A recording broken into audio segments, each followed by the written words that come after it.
النهاردة قلنا نشعبنه بقى كده وإيه. كل سنة وانتوا طيبين.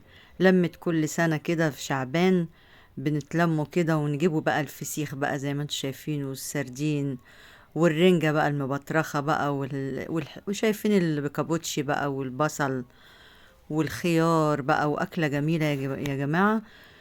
طبعا الكاميرا ظالمة اللون جميل، بس الإضاءة هنا بقى عصروا الليمون بس اللي ما شالوش البذر بتاعه.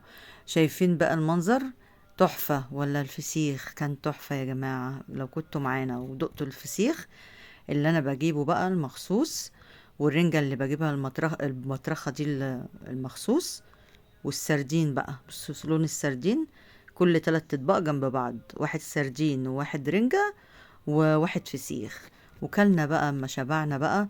بس انا ما اكلتش كتير، انا غمست لقمة من نفسي عشان انا ممنوعة من الحاجات ديت. الدكتور منعني من الحاجات دي وقال لي كلي مسلوق وكده.